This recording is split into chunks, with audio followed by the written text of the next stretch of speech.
हाँ जी, ये देखिए जी, हमें ये क्वेश्चन दिए हुए हैं, चंद एक क्वेश्चन हैं जो हम सॉल्व करेंगे। पहला उसने दिया हुआ क्वेश्चन पी क्यू फाइंड करेगा। पी और क्यू दिया हुआ है, तो सबसे पहले हमें पी क्यू फाइंड करना है। पी क्यू तो बेसिकली ये होता है क्यू माइनस पी। बेसिकली क्या होता है, ये क्यू माइनस पी होता है। तो ये है 2 और 1 है, और माइनस है जी मेरे पास 1 और 3। तो ये आ जाएगा, ये 1 रह जाएगा और -2 रह जाएगा, यूँ 1 और -2। इसको हम वेक्टर फॉर्म में भी लिख सकते हैं, 2i+j i+3j। तो माइनस करेंगे तो ये मेरे पास बेसिकली, इसको हम अगर लिखें तो ये आ जाएगा i-2j। यूँ इस तरह से ये मेरे पास वेक्टर फॉर्म में आ जाएगा। ये पहला क्वेश्चन था। दूसरा क्वेश्चन देखें, दूसरा क्वेश्चन अच्छा क्वेश्चन दिया हुआ उसने। कहता ओ पी जो है वो एक वेक्टर है, ओ इसका ओरिजिन है, और पी जो है is the mid point of the segment. P जो है वो मिड पॉइंट है। अब सबसे पहले आप मिड पॉइंट निकाल लें पी का।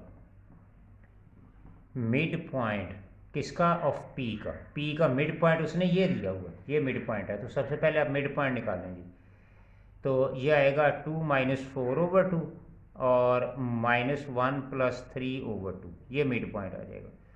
सो ये आ जाएगा -2/2, और ये भी 2/2। तो ये आ गया -1 और 1 आ गया, ये मिड पॉइंट आ गया। तो बेसिकली ये क्या आ गया, ये बेसिकली पी आ गया, यूँ हम कह सकते हैं पी आ गया। तो अब हमें क्या करना है, ओ पी निकालना है। तो बेसिकली ओ पी क्या आएगा, ओरिजिन से हमने माइनस करना है। तो ओरिजिन से जब माइनस करेंगे तो ये एक -1 आया है, और 0 0 है, और 0 0। ठीक है, तो ये जब माइनस करेंगे तो ये ओरिजिन से माइनस, तो ये 0 0, तो ये आएगा 0+1 आ जाएगा, और 0-1 आ जाएगा। सो ये 1-1 आ जाएगा। ये ओ पी वैक्टर हमारे पास आ जाएगा। अच्छा जी, अब ये पी हमने निकालने, अब ओ पी आप कैसे निकालेंगे, इनको आप माइनस कर दें।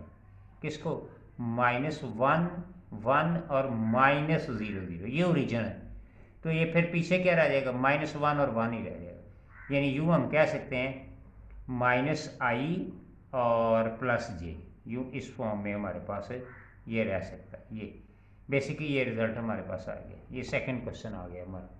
थर्ड क्वेश्चन दिया हुआ है, अगेन ये ओरिजिन से कह रहा है। ओरिजिन से कह रहा है, उसने कहा है कि पॉइंट ए दिया हुआ है और ओरिजिन से कह रहा है। तो आप इसको सिंपल 0-2 करेंगे और 0-3 करेंगे, तो ये मेरे पास रिजल्ट आ जाएगा -2 -3 आ जाएगा।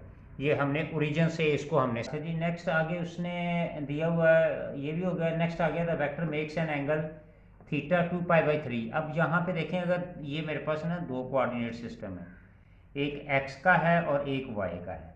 तो जब हम कोई एंगल बनाते हैं तो यहाँ जो हॉरिजॉन्टल एक्सिस होता है, यहाँ पे cos थीटा बनता है, और यहाँ पे हमारे पास sin थीटा बनता है। यूँ इस तरह से एंगल उसने ऑलरेडी दिया हुआ है, एंगल ऑलरेडी दिया हुआ है। तो हम यहाँ पे इस क्वेश्चन के अंदर हम लिखेंगे cos, और क्या दिया हुआ है, 2π/3, और फिर sin 2π/3, ये दिया हुआ है। ये हमने फाइंड करना है जी। उसने कहा है कि आप एंगल कौन सा बन रहा है यूनिट वेक्टर के लिए। तो पॉजिटिव एक्सिस के लिहाज से, तो पॉजिटिव एक्सिस यही डायरेक्शन हमारे पास जाती है कि कॉस और साइन के साथ हम इसको इवेल्युएट करेंगे। तो ये आ जाएगा 120 आ जाएगा, और ये होता है -1/2, और ये भी 120 होता है, और ये होता है √3/2। तो ये हमारे पास आ जाएगा इसका क्वेश्चन। अब सिमिलरली यहाँ पे उसने कहा हुआ है -3π/4। तो आपने अगेन यहाँ पे क्या कर देना है, cos -3π/4 और sin -3π/4। ठीक है, अब नेगेटिव ये तो पॉजिटिव हो जाता है पॉजिटिव कॉज में, और ये नेगेटिव जो है वो बाहर आ जाता है। तो हम इसको इस तरह से लिख सकते हैं, cos 3π/4 और -sin 3π/4, यूँ हम इसको लिख सकते हैं। तो इन दोनों का आंसर जो है -1/√2 है जी, दोनों का सेम है। दोनों का आंसर जो है वो 135 का एंगल बन रहा है। 135 का एंगल बनता है, तो ये नेगेटिव में इनका आंसर आता है।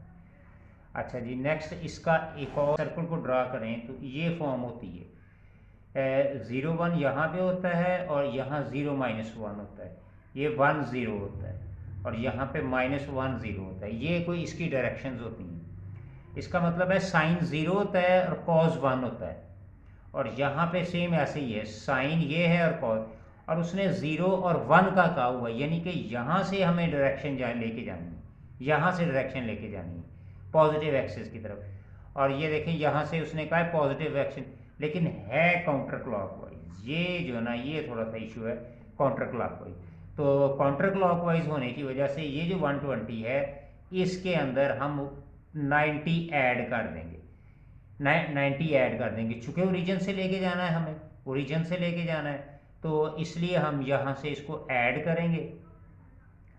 काउंटर क्लॉकवाइज पॉजिटिव एक्सिस की तरफ आता है ना, क्लॉकवाइज ये होता है और काउंटर क्लॉकवाइज रिवर्स में होता है।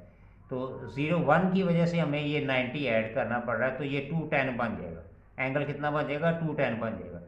अगेन आपने cos 210 और sin 210 के ज़रिए इसको इवेल्युएट कर लेना है। ये है 0 1 का। और अगर क्वेश्चन फ़र्ज़ करें, मैं आपको एक और दे देता हूँ एग्जांपल, अगर फ़र्ज़ करें वो 1 0 का क्वेश्चन आ जाता है, 0 1 की बजाय 1 0 का क्वेश्चन आ जाता है, तो 1 0 जो है उसके अंदर हम जब काउंटर क्लॉकवाइज करेंगे तो उसमें कोई चीज़ ऐड नहीं करेंगे, यानी कि जैसे हमने यहाँ पे 120 में फ़र्ज़ करें 90 ऐड किया था, तो ये इसकी डायरेक्शन थी 0 1, और अगर यही क्वेश्चन हो 120 तो हम इसमें 0 ऐड करेंगे और इसकी डायरेक्शन होगी 1 0। ये बस आपने इसको क्वेश्चन को चेक करना है।